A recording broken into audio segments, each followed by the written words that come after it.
Namaste,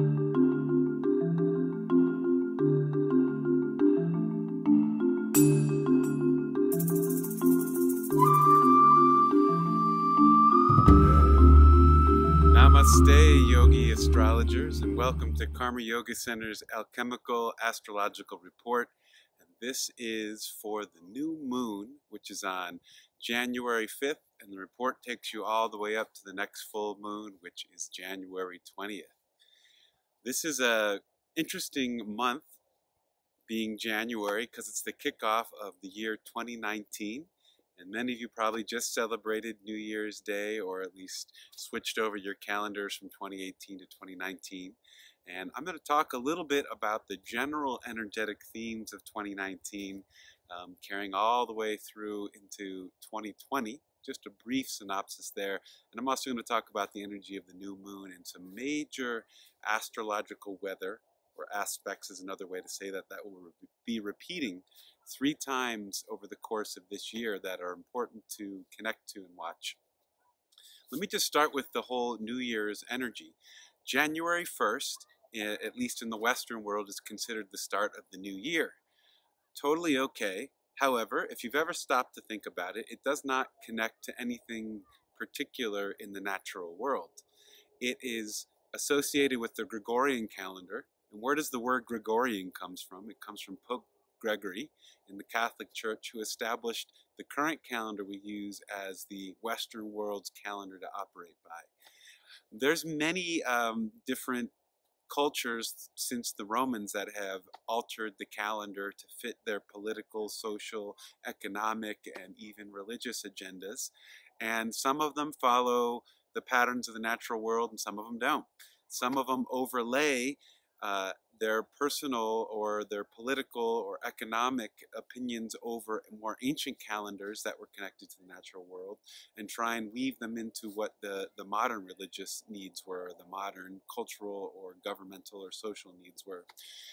With that all being said, January 1st, as I said, does not associate with anything like the sun, the moon, the cycle of the seasons.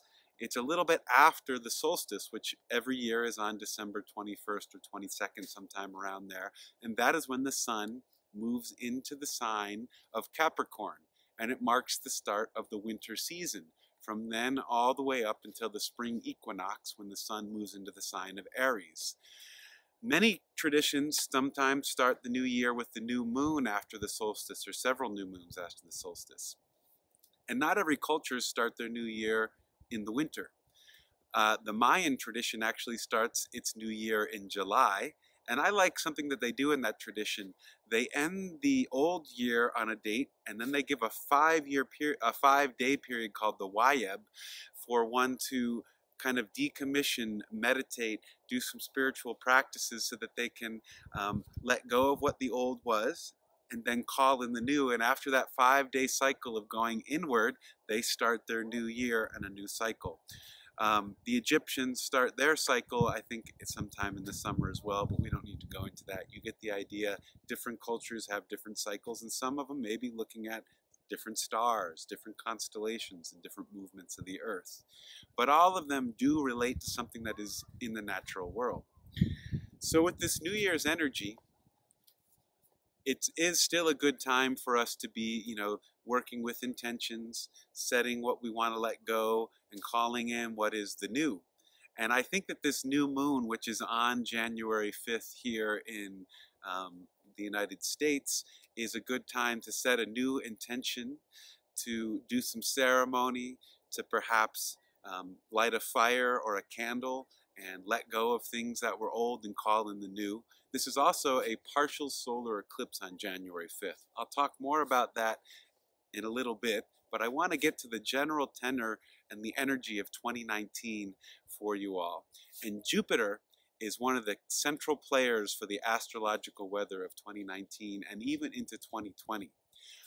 Many astrologers give years names or energies or ways that they feel like that energy will unfold. And for me, this is just my personal feeling around it, I'm calling 2019 the energy of the rise of the sacred masculine. And this is an interesting choice, I believe. Number one, on New Year's Day, the planet Mars moved out of the sign of Pisces and into Aries. Aries is the home sign of Mars and makes Mars feel most empowered, most able to express itself. And Aries and Mars are both masculine energies, are the energies of what we want to put out into the world, what we want to stand up for, and how we all want to use our masculine energy. Whether you're a woman, a man, a child, a transgender person, doesn't matter. We're talking energies of the cosmos, not energies of the way that the physical body expresses itself. And so these are energies that can be seen in the sun, in the moon, in a galaxy, in the earth. All around us, the masculine and feminine are playing out. Other words for it are yin and yang, or solar lunar, or inner and outer. Those are different words for the same energies of masculine and feminine. Mars setting the tone, whatever happens at the beginning of the year, sets a tone for the rest of the year.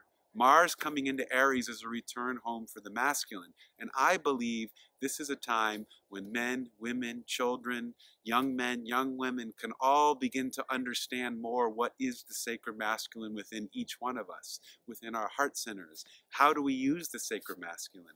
I think a beautiful use of the sacred masculine is this year taking a stand for what is right, taking a stand for what is truth, what is beauty, taking a stand for compassion, taking a stand for compromise, and taking a stand for making a change on this planet, like saying we are warriors, whether you're a man or a woman, mystic warriors to protect, love, and honor Mother Earth.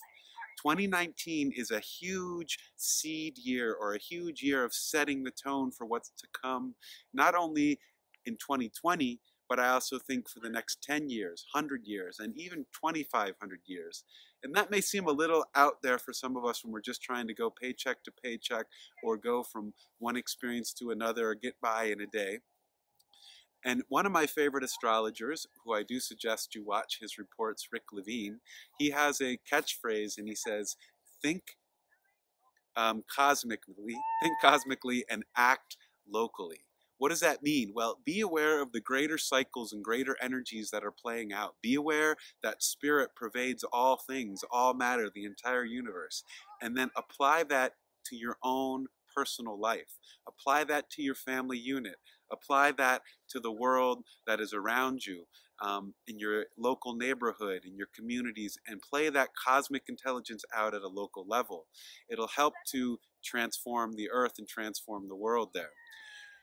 So this masculine energy that's rising, in 2020 there is an alignment that will happen at the beginning of January with the planet Pluto and Saturn, and Jupiter is involved in this.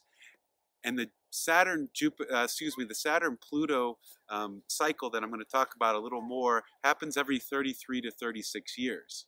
Now, the Saturn-Pluto-Jupiter with the Moon South Node all lining up, which will happen in 2020, hasn't happened since about 3000 BC. So it's almost been 5,000 years since this alignment has happened. And it's been 5,000 years of the patriarchy, of oppression, of people feeling suppressed in our world.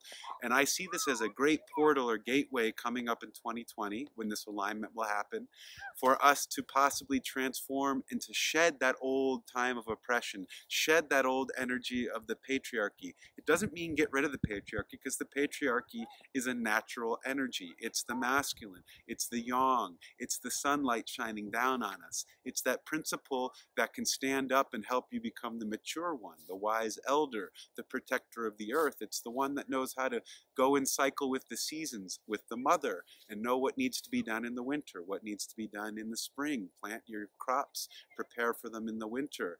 Put things away in the winter time so that it doesn't get ruined by the snow and the cold weather. And in the summertime, we tend to our gardens in the harvest. These are just common sense Mother Earth things, but you need that Capricorn / patriarchy / masculine energy to prepare, to put resources aside and make a stand for what is needed to be done.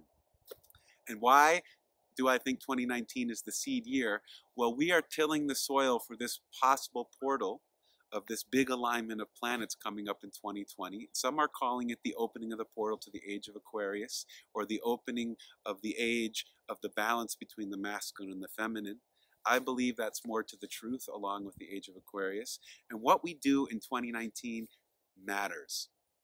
It always matters what we do in the now moment, but particularly now, we're at the precipice on this planet Earth with our environment, with our politics, with war, with leaders, with people in their own personal consumption in relation to corporations and money and finance and how we live our lives, that what we choose now is a make or break moment to say, can we go through this portal of change and be conscious and aware and stand up and use the masculine with the feminine in a way that will change our world so that our children, our grandchildren, our great-grandchildren have clean drinking water, that everybody feels supported and not overwhelmed by the financial system, and so that everybody on this planet feels a sense of well-being, of love and compassion, and that everybody has access to good health care. And whether that's returning to more Mother Earth healthcare or in the transition time, still using lots of the modern Western medical world advances, that's okay too. It's also coming into an understanding of what our technology does. The wise masculine energy and the wise feminine energy is the elder. And just because we can do something doesn't mean we should. That's the wisdom that comes in. We are very smart. We can make iPhones and send satellites and spaceships out into our solar system, but we do things like put nuclear waste in our oceans. That's not wise. That's going to come back to us. And this time in 2019 says, what do we want to do with all the choices and things we've done before? I believe we still have time to change the course of our evolution and to grow and to step into this. But 2019 is this year, and I think it's the year where the masculine can stand up next to the feminine, not above it, not below it, not against it, not in competition with it, but together, and say we will stand for what's right for Mother Earth and for our children and for our own communities. I went back to Jupiter, and Jupiter is one of the key players. Jupiter spends 12 months in a sign, and this year, well, it's now 2019. In 2018, in November, it went into the sign of Sagittarius. It'll be there till December 2019. So this whole time we're flavoring the energy of 2019 with the energy of Sagittarius. And Jupiter, as it's hanging out there, it's an outer planet, is going to be making some interesting geometries or aspects with 3 other major planets. Those are Neptune, Saturn, and Uranus. The big dog one is between Jupiter and Neptune. They are at a 90-degree angle to each other. Jupiter's over here in Sagittarius, which is Jupiter's home sign, and Neptune is in its home sign in Pisces. They are square to each other, 90 degrees, and the outer planets move slow. And so Jupiter in January, I think it's coming up on January 12th. I have to check my notes down here. I didn't write it. Sometime around January 12th, Jupiter's going to make a perfect square to Neptune. It's going to go forward past it, and then in June, it's going to retrograde, go backwards, and make that same perfect square with Neptune. It'll end its retrograde and go forward one more time at the end of September, early October, and square Neptune again. These are the biggest planet energies in our solar system. Jupiter is the biggest gas planet, and Neptune is also a gas planet. In astrology, they're considered frequencies that are on different octaves, meaning Jupiter represents our personal soul's journey, what we want to love for, what inspires us, what we want to move into, what our journey is, what truth is, what beauty is. And Neptune, in its highest principle, is unconditional love. It's the ultimate journey back to God, to spirit. And when they square each other, we can always look at squares as dynamic and possibly creating tension, but the square is creative. If we can inspire ourselves to a higher level of seeing things and greater energies, then we can create new things when these huge outer planets of love and inspiration and vision come into a square. The downside is that Neptunian energy is huge, and it can create confusion, it can create a loss of way or disillusionment, it can sometimes create a Pollyanna type thing of everything's fine, we got this, and then it's like, whoa. We do have to use some of our own personal inspiration and stand up and make a stand for things. I also do believe, though, that this square is saying that the consciousness is shifting and that some things will just naturally happen. We will start to naturally tune in more to the Mother Earth cycles because we desire it more. 20 years ago, we may not have been in consciousness of the moon cycle and the sun and the weather and all the things happening around us. And now we're just kind of tuning in. No one's telling us to doing it, and we're collectively rising into it. So watch out for those 3 squares. In January, June, and late September, early October, Jupiter is also making an interesting aspect, one we don't usually talk about. It's called a sesquisquare. That's a lot for the tongue. It means a square plus half another square, or 135 degrees. If your head's spinning, don't worry about it. In astrology, there are many different types of aspects besides the major 90 degrees, 30, 60 that we talk about, or 120, or opposition, which is 180. There's also these more subtler ones, and the 135 sesquisquare is an important one because it's between Jupiter and the planet Uranus. Uranus is also an outer planet of big energy, and it represents the need, desire, want for liberation, for freedom. It's also the planet that comes in with the surprise. You don't know what's going to happen. You don't know what the energy is going to be. The sudden lightning bolt that changes everything. And this can be positive. It can be the sudden shift of consciousness, the sudden shift of awareness, or an event happens at a societal level or at a governmental level or at a world level where everybody witnesses it. Uranus also rules the internet and the weather. It could be some traumatic weather event or some inspiring weather event or star beings coming here or just a change in the general field of the internet where suddenly everybody gets the information at once and it's a shift. Uranus also rules trauma, and so depending upon our personal consciousness and decisions and our collective consciousness and decisions, these events can also be traumatic. A tsunami, a war, an explosion, a big transformation, or the whole internet goes down for a week. I'm not predicting that, but that would definitely change the world. And it would turn us back inward into ourselves and make us reflect on what technology means to us. Just consider this. And those sesquisquares happen 1 week to 7 days, I guess that's the same amount of time, after that square of Jupiter-Neptune. In early June, we have that square, and then 7 days later, we have the sesquisquare with Uranus. Same thing happens in January this month. A week after that first square, we have the Jupiter-Uranus sesquisquare. In October and September, they switch. First, we get the Uranus-Jupiter, and then we get the Jupiter-Neptune. These are big energies for the year, and they're going to color the flavor of the astrological weather and our experiences in 2019. The next big aspect I want to talk about for 2019 for this report is the Pluto-Saturn cycle. This is a very fascinating one, and I do again recommend looking up Rick Levine. He wrote an article about this, and he also has his YouTube videos. You can go to Rick Levine's videos online, and he talks more in depth about this. Pluto and Saturn are outer planets that have long orbits around the sun. Saturn has about a 28-year orbit to go around the sun and come back to where it was 28 years before.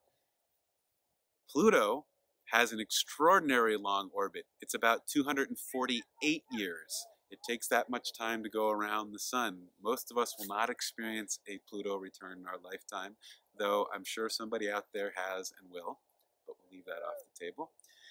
The cycle between Pluto and Saturn is every 33 to 36 years they come together and conjoin, and they're in the same place in the sky and in the same constellation.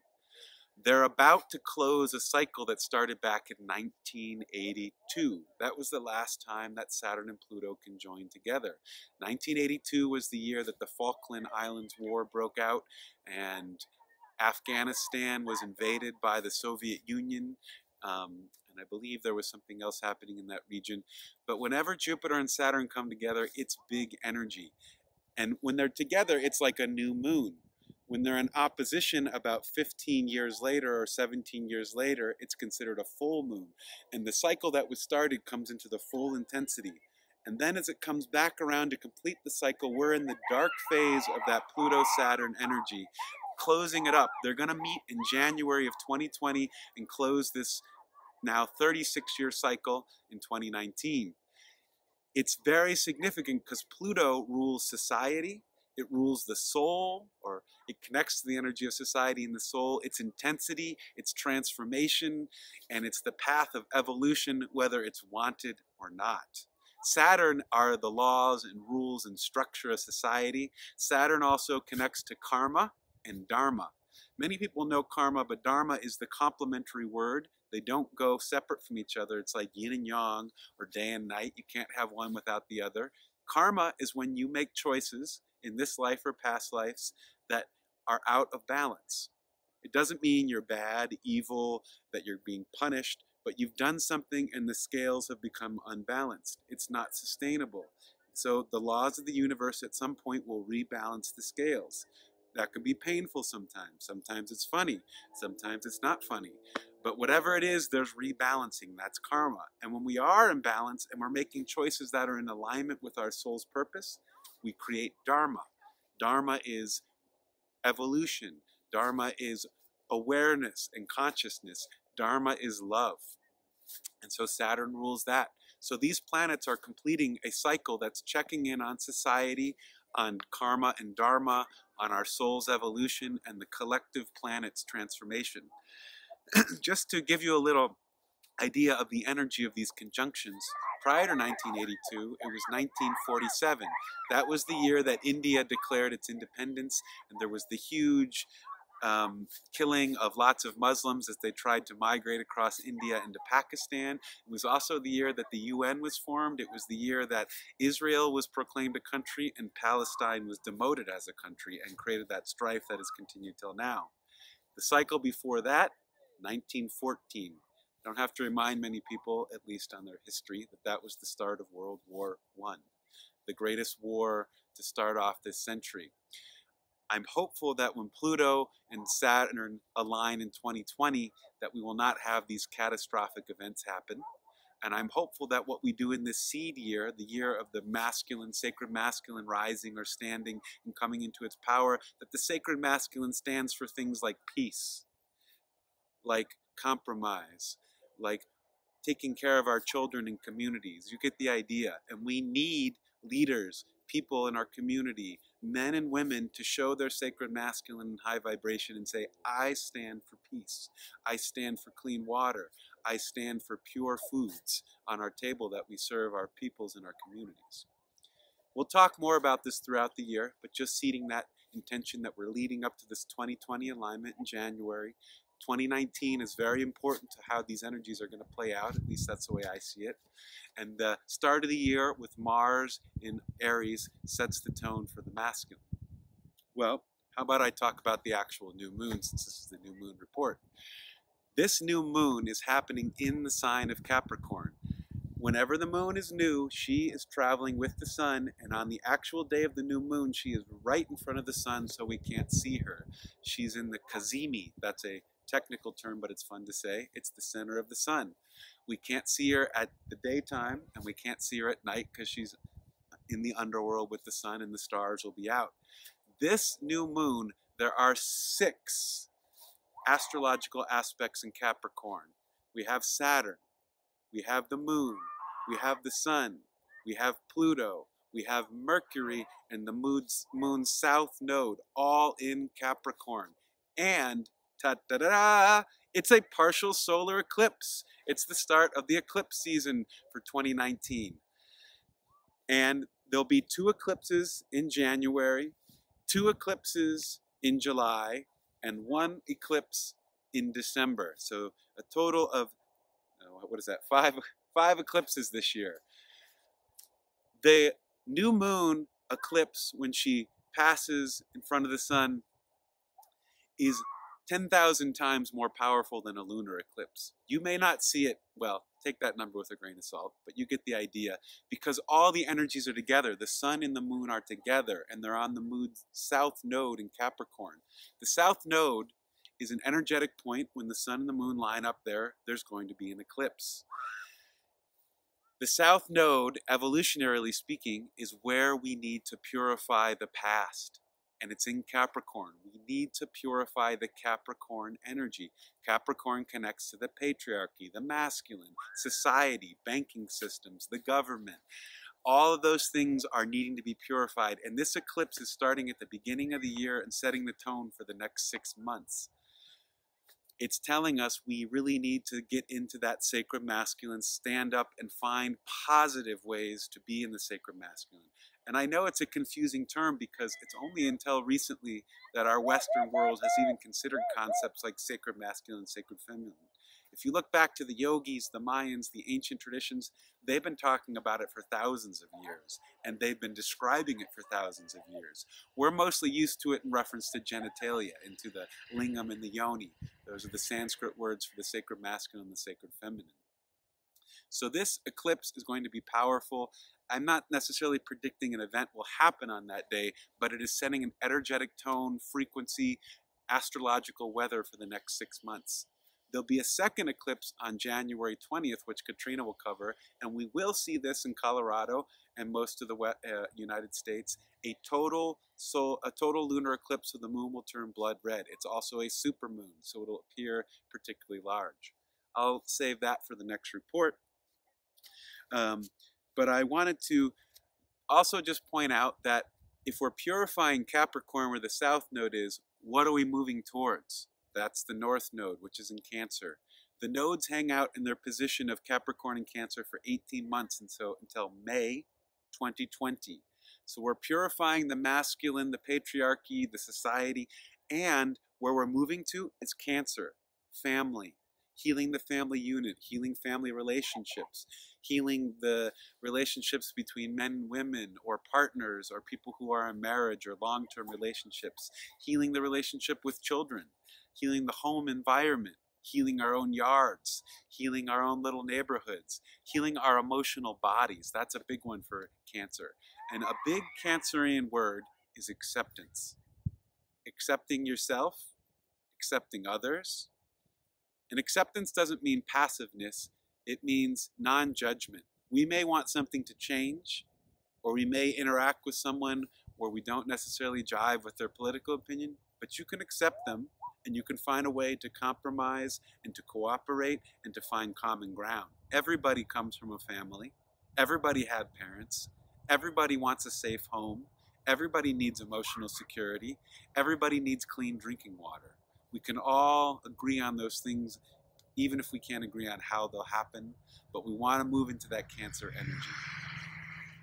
Well, that completes most of what I want to talk about for our 2019 report.